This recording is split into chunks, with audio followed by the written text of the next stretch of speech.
Bonsoir à toutes et à tous. Bonsoir, chers amis internautes. Quel plaisir de vous retrouver sur Info Askan.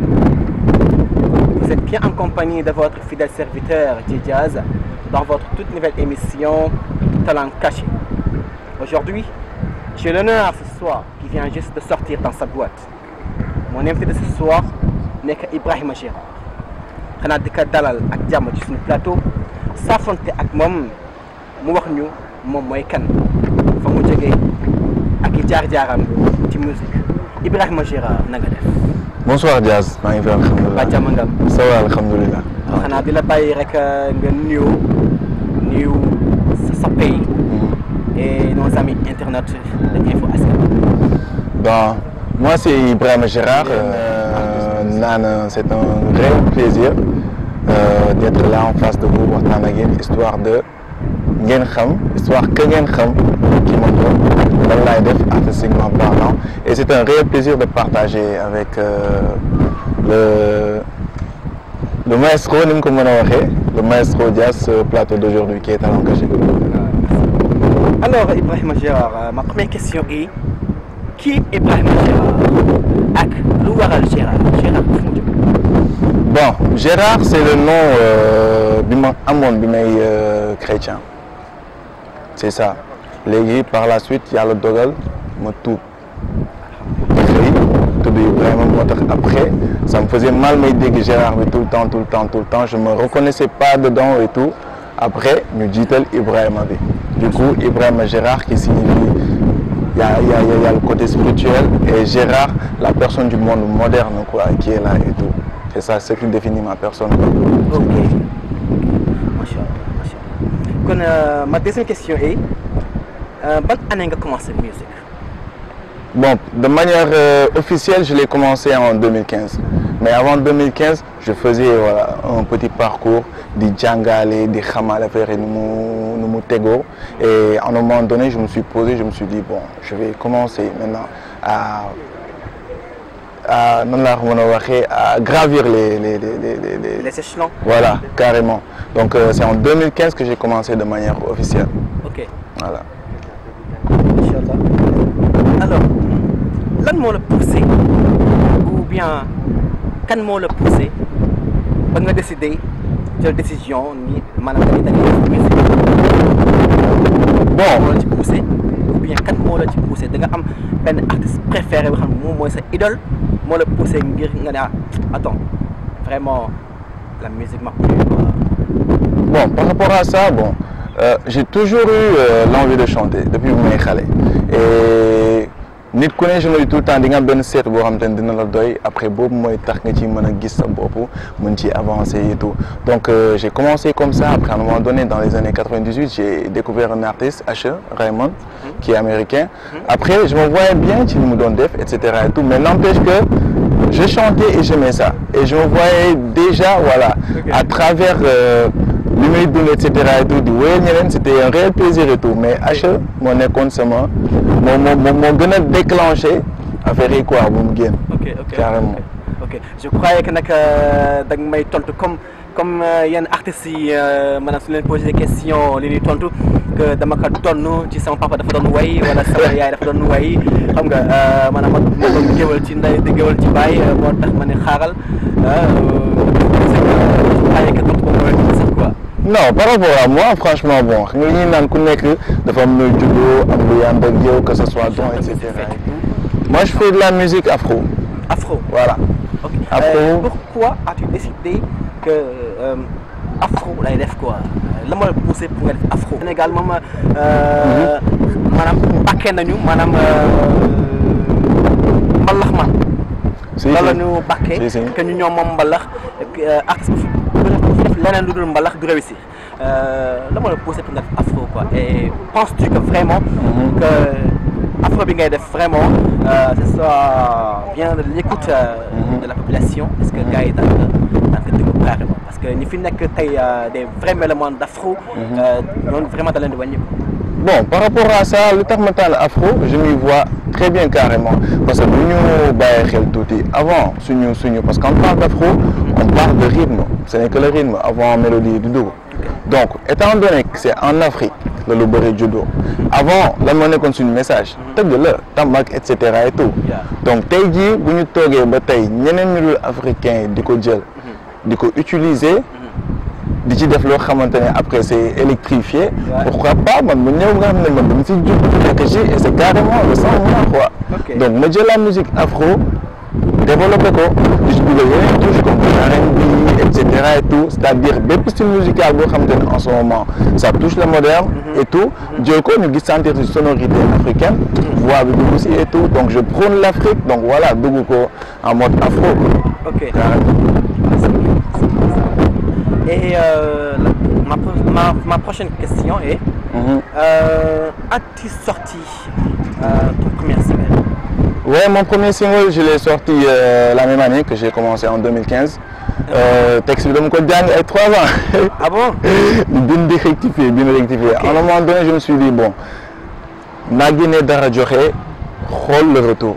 Et voilà, je m'attendais pas à quelque chose d'extra et tout, mais après dans mon bête, mu génn affaire bi commencé prendre benn ampleur surtout pour les jeunesses. Tu as commencé en 2015. Voilà, 2015. Voilà, le premier single Don't Worry. Voilà. Peut-on savoir le titre de ce single? Voilà, le titre du single c'est Don't Worry, c'est-à-dire l'histoire. Ça parle de quoi? Bon, ça parle d'un homme et d'une femme. Okay. C'est-à-dire c'est deux personnes qui s'aiment tranquille, mais de temps à autre ku jigéen ki dee wane mata dem saa su ne. Donc le garçon à un moment donné, l'homme plutôt, à un moment donné chaque fois day waxtaan ak moom ci loolu. di ko xamal ne clairement ne non lii ak lii du nii mais à un moment donné bu toogee xool ko rek day xam ne jigéen la te jigéen moo bindoo noonu.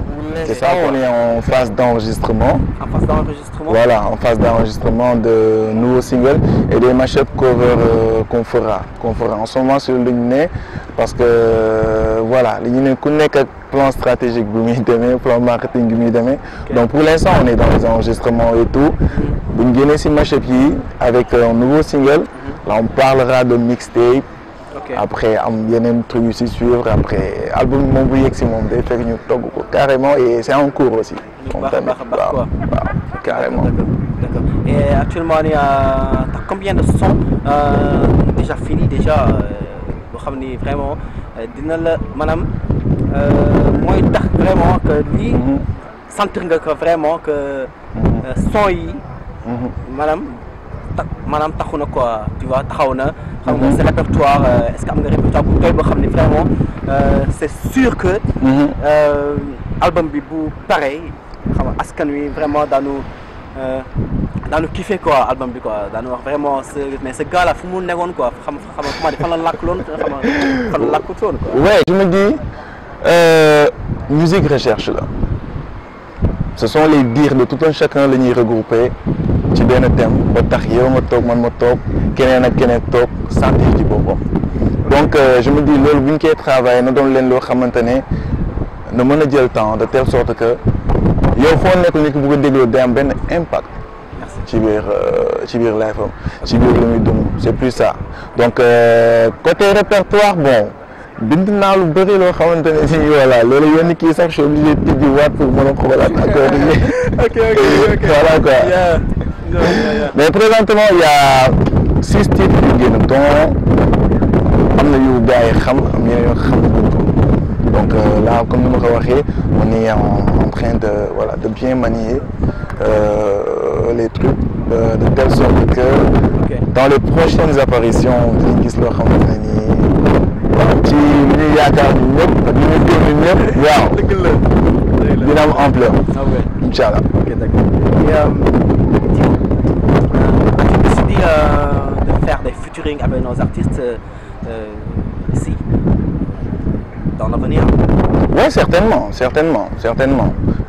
parce que ce sera un grand honneur, parce que surtout, je me dis que musique diversité là, c'est quelque chose d'assez ample, d'assez crucial. Donc, de faire featuring, c'est la joie de vivre quoi, carrément. Voilà, donc en ce moment. Voilà, ñu ngi koy programmer, on le programme. Il y a des artistes yoo xamante ne nekk na suñu bopp am nañ envie di ko ñëw parce que si li ñuy def kontaan nañ ci te vraiment yokkute la et voilà vive la musique quoi. Ok. ok ok et dis-moi. Est-ce que da nga war a yam rek ci afro bi. Ou bien da nga jóg ngir toucher tous les couleurs musicales maanaam nekk maanaam musique quoi au vrai sens du terme maanaam musique rek maanaam musique maanaam on peut t'attendre à sortir dans tous les bords ci couleur musicale bu nekk wala vraiment da nga toog rek pour afro bi sa bopp. Non, parce que quand tu su ma tuddee afro tudd naa le monde ça c'est sûr. Les connaisseurs xam nañ li ma wax quand on parle d'afro on parle d'Afrique on parle de l'africain on parle de la source carrément. Ok donc loolu boo xasee boo rek touché nga lépp c'est-à-dire rythme boo mënti dégg muy dancehall beeg que ce soit le rap et cetera et tout bu ñu xoolee à la source dañu xam ne clairement ne que voilà ce n'est que des rythmes yoo xamante ne avec le temps dafa changer mais comme on le dit bon vu que je suis un porteur de voix donc même inde bi toog fële war naa ko mën a laal ne serait-ce ci benn mélodie bu ndaw boo xamante ne loolu même su ma xam même bu déggul mélodie bu ko déggee rek dina xam ne que je chante ça ci lii laay wax donc man bu ma nee afro wax naa lépp les connaisseurs savent le mot yow waa ok et tes projets à l'avenir? Bon présentement je suis en pleine préparation d'un événement du 29 décembre. Le 29 décembre. Voilà, le 29 décembre. Sera où? Ce sera ici à la place Souvenir. Inch'Allah. Ok. Voilà. Okay. Ça commencera à partir de 22h et voilà. 22h. Attendez-vous à faire du afro quoi. Okay, maintenant, as-tu projeté dans l'avenir de faire des tournées nationales et internationales ou bien nationales rek nga xalaat ou bien da nga war a def dans l'avenir national et international? Ouais bon présentement parce que tey à travers ta musique c'est à travers ta musique nga mën a nekk international quoi. C'est la raison pour laquelle un artiste doit être un universaliste.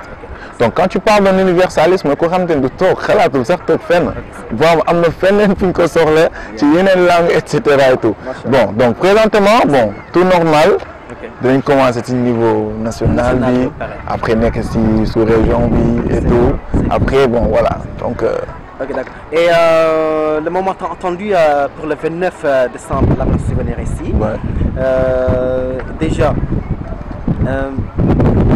quels sont les invités surprises de cet événement? Peut-on savoir les invités? Ouais, présentement bon bàyyi ma may leen benn rek yéen ñu nëbb leen ko en attendant donc disons que y aura Jay voilà Jay bu nekkoon un grand boo xamante ni voilà quoi j'ai un respect total par rapport ak li muy def son yu muy def parce que fu ma xasee ba déglu rek voilà quoi je m'y vois et tout voilà et il y aura d'autres couleurs diversité lay doon daal jour ji inchallah voilà. As-tu un style?